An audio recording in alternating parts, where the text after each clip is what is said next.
भारतीय संस्कृति और परंपरा का वैभव कुछ ऐसा है कि अब इसका असर पूरी दुनिया पर दिखाई देने लगा है। विदेशों में बड़ी तादाद में लोग सनातन धर्म और परंपरा को अपना रहे हैं और भारतीय आध्यात्मिक संस्कृति से जुड़ रहे हैं। और कुछ ऐसी तस्वीर जोधपुर से सामने आई है, जहां पर स्पेन से आए एक जोड़े ने वैदिक रीति रिवाज और परंपराओं के मुताबिक विवाह किया और जन्म जन्म के बंधन में बंध गए।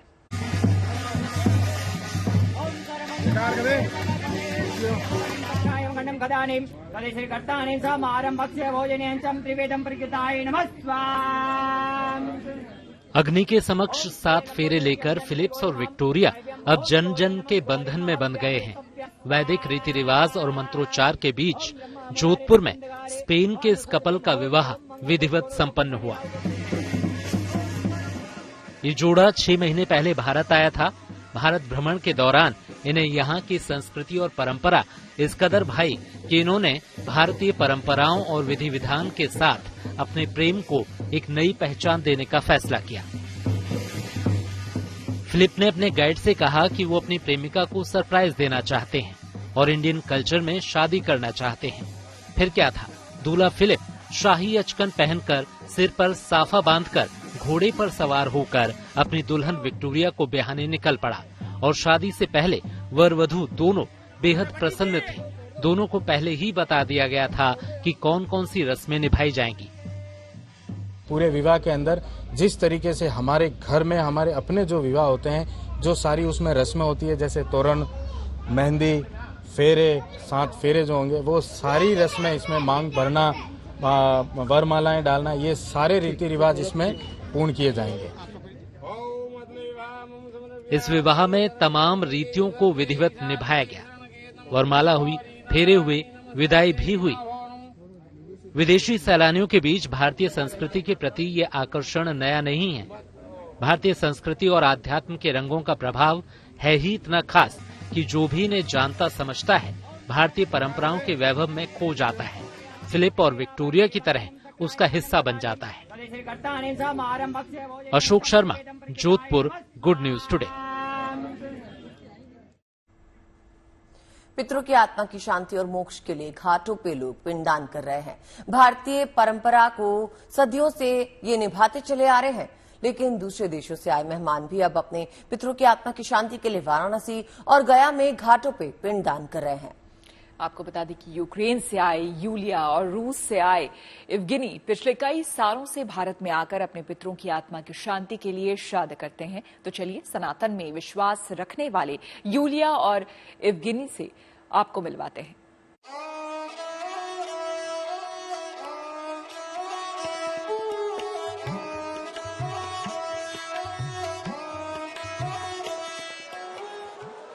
भारतीय संस्कृति और सभ्यता का समागम पूरी दुनिया में है। सदियों पुरानी हमारी परंपरा ही हमारी पहचान है। हम तो इसका पालन करते ही हैं, लेकिन दूसरे देशों के लोग भी हमारी संस्कृति और परंपरा का अनुसरण कर रहे हैं।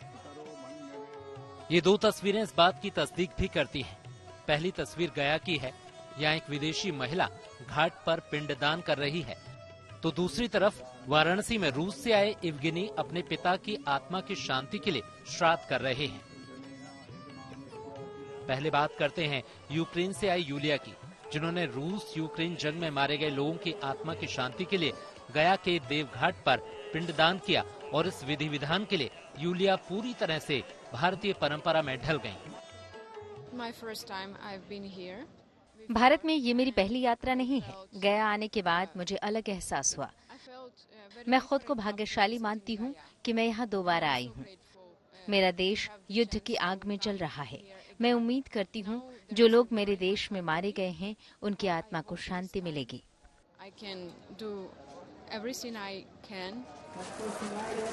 हालांकि यूलिया इससे पहले भी भारत आ चुकी हैं और पिछली बार जब वो भारत आई थीं, तब उन्होंने अपने माता पिता का पिंडदान किया था। ये पहली बार नहीं है इनका जो यहाँ पे जो ये जो दर्शन या गया का जो इनका विजिट, ये दूसरी बार अभी आई है। पहली बार अपने माता पिता सबके लिए पिंडदान की थी। इस बार विश्व शांति के हेतु से और जितने भी जो यूक्रेन और रशिया में जो इतने सारे लोगों का जो हत्या हो रहा है इनके देश में या रशिया में भी हो रहा है, वहाँ पे शांति हो, उन सब के नाम से जो पिंडदान करने के लिए यहाँ पे आई। अब आपको रूस से आए इवगिनी यानी मोक्षन से मिलवाते हैं, जो वाराणसी के घाट पर अपने पितरों की आत्मिक शांति के लिए हिंदू रीति रिवाज से श्राद्ध कर रहे हैं। दरअसल साल 2018 में इवगिनी के पिता की मौत हो गई थी, जिसके बाद से ही वे हर साल वाराणसी में अपने पिता की आत्मा की शांति के लिए श्राद्ध और तर्पण करते हैं। सनातन के प्रति यूलिया और इवगिनी की ये आस्था अडिग है। 140 करोड़ हिंदुस्तानियों की तरह यूलिया और इवगिनी भी सनातन की राह पर चल पड़े हैं। ये सनातन धर्म की अटूट शक्ति ही है जो इनको रसिया से भारत और इस बनारस काशी की धरती पर खींच लाई है, और हर साल ये आकर दर्जनों लोगों का पिंडदान करते हैं, उनकी मोक्ष की कामना करते हैं, और इनका ये कहना है कि जब तक उनके अंदर शक्ति। अयोध्या में राम मंदिर का निर्माण तेजी से चल रहा है। अब बस कुछ ही महीनों का इंतजार बचा है जब यहां रामलला की स्थापना और प्राण प्रतिष्ठा हो जाएगी, और इसके बाद श्रद्धालुओं के आने का सिलसिला शुरू होगा। लेकिन इसी बीच श्री राम से जुड़े प्रतीकों को भी सहेजने की कोशिश शुरू हो गई है, और इसी कोशिश के तहत राम कथा संग्रहालय और आर्ट गैलरी भी अब श्री राम जन्मभूमि तीर्थ निर्माण क्षेत्र को सौंप दिए गए हैं। इसके लिए यूपी सरकार के सांस्कृतिक मंत्रालय ने बकायदा एक MOU साइन किया, जिसके बाद भगवान राम से जुड़ी 1000 से ज्यादा पुरानी और दुर्लभ वस्तुओं को श्री राम ट्रस्ट को सौंपा जाएगा। योगी कैबिनेट ने इस बात का फैसला लिया कि राम कथा संग्रहालय हस्तांतरित किया जाएगा श्री राम ट्रस्ट को। उसके बाद कागज तैयार किए गए और ये पूरी प्रक्रिया हुई, और आज ये MOU साइन हुआ है, आज समझौते पर हस्ताक्षर हुए हैं।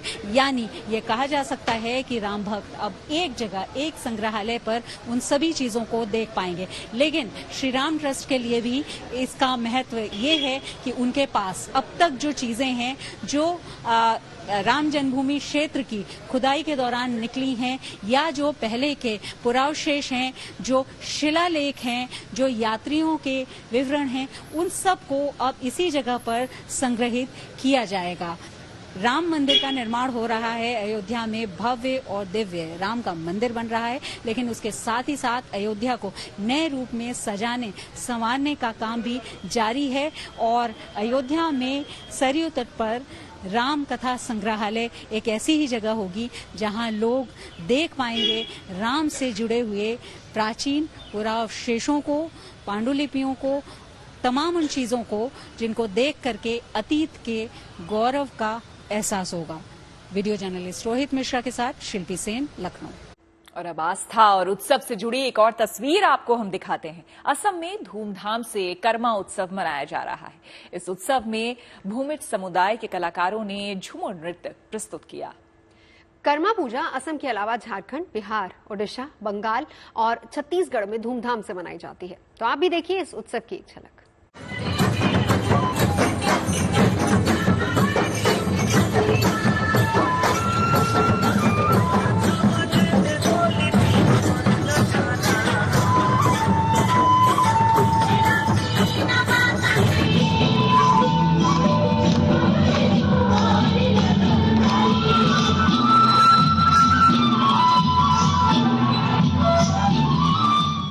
एशियन गेम्स में एक बार फिर से भारत का अभूतपूर्व प्रदर्शन रहा। 107 मेडल जीतकर भारतीय एथलीट्स ने कामयाबी का नया इतिहास रचा है। और लिहाजा घर लौटने पे इन चैंपियंस का जबरदस्त स्वागत हुआ। देखिए दिल्ली के इंदिरा गांधी इंटरनेशनल एयरपोर्ट पे कैसे फैंस और सपोर्टर्स ने अपने चहेते खिलाड़ियों का स्वागत किया।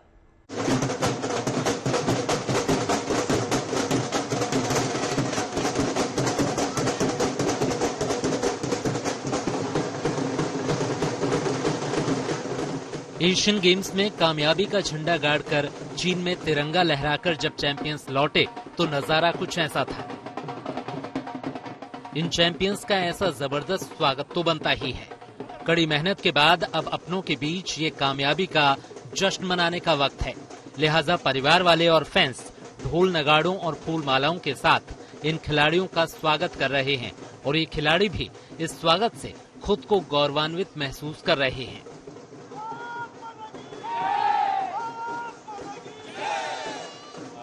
वो एक नेक्स्ट लेवल जाने के लिए जो भी सपोर्ट हम लोगों के लिए चाहिए था, काफ़ी सपोर्ट गवर्नमेंट से, साई से, टॉप से आई थिंक कंटिन्यूसली मिलते जा रहे हैं। और होपफुली ऐसे किया तो हम लोग पेरिस में काफ़ी अच्छा प्रदर्शन दे सकते हैं।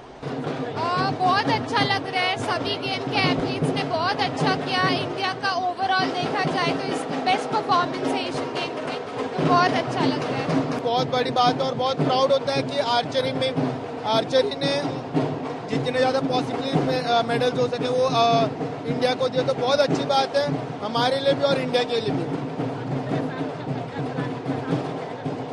ये अभी 6 साल की मेहनत थी हमारी, जो अभी एशियन गेम्स में हमने 6 साल पूरा हमने प्रैक्टिस की इसी साल के लिए और ये मेहनत रंग लगी। एक अपने आप में एक उम्दा परफॉर्मेंस है। 107 मेडल से ज़्यादा आ चुके हैं और आर्चरी ने 9 मेडल दिए हैं, तो अपने आप में गर्व महसूस हो रहा है कि हम भी इसमें कंट्रीब्यूट कर पा रहे हैं। डबल मेडल देना और एशियन गेम्स में वो भी गोल्ड लाना, एक बहुत अच्छा फील हो रहा है। चीन के हांगझोउ में हुए एशियन गेम्स में भारत ने 28 गोल्ड, 38 सिल्वर और 41 ब्रॉन्ज समेत कुल 107 मेडल जीते हैं। ये एशियन गेम्स में भारत का अब तक का सर्वश्रेष्ठ प्रदर्शन है। इस कामयाबी में भारतीय निशानेबाजों की अहम भूमिका रही। इस बार निशानेबाजों ने 7 गोल्ड मेडल जीते और 4 वर्ल्ड रिकॉर्ड भी बनाए। जाहिर है, शानदार प्रदर्शन के बाद इन युवा खिलाड़ियों का जोश हाई है और अब नई ताजगी और उत्साह के साथ ये पेरिस ओलंपिक में भी कामयाबी की चमक बिखेरने को तैयार है। Bureau report, good news today. Sikkim में बादल फटने की घटना के बाद आपको बता दें, रेस्क्यू का काम तेजी से वहां चल रहा है। अब तक कई लोगों को सुरक्षित ठिकानों तक पहुंचाया जा चुका है। सेना की त्रिशक्ति कोर ने इस दिशा में अहम भूमिका निभाई है, जिसने अब तक कई विदेशी सैलानियों को सुरक्षित ठिकानों की तरफ पहुंचाया और ये लोग सेना को धन्यवाद कह रहे हैं।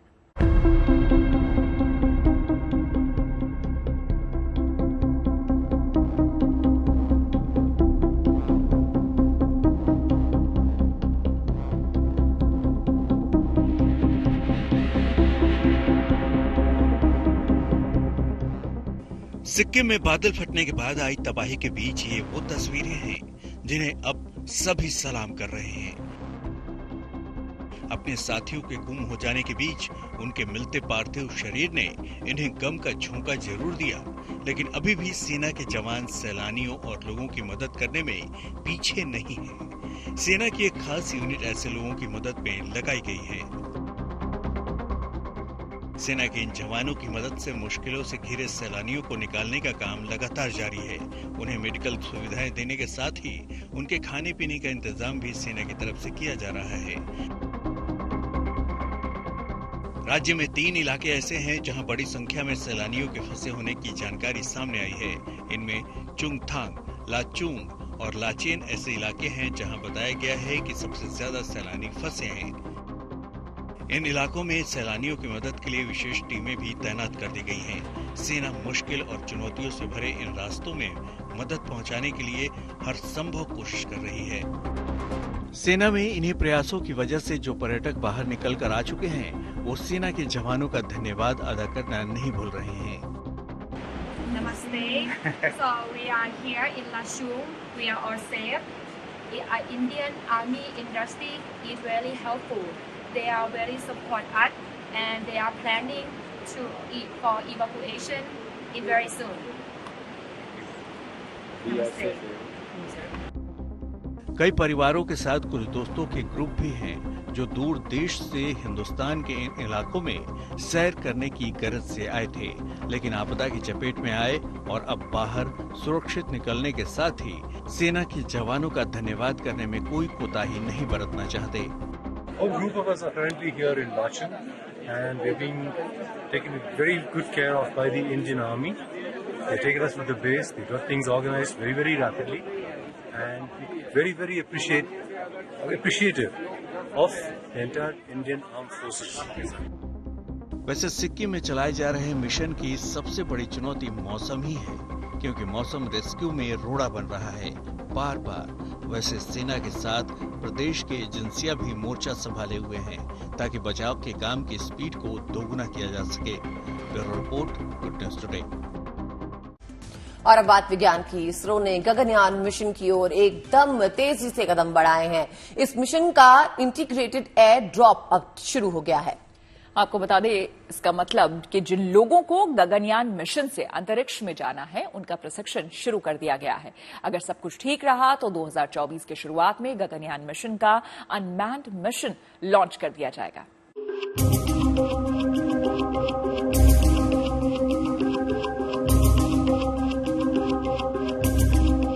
चांद पर कदम और सूर्य की तरफ आदित्य L1 मिशन भेजने के बाद अब इसरो की तैयारी देश के पहले ह्यूमन स्पेस फ्लाइट मिशन को सफल बनाने की है।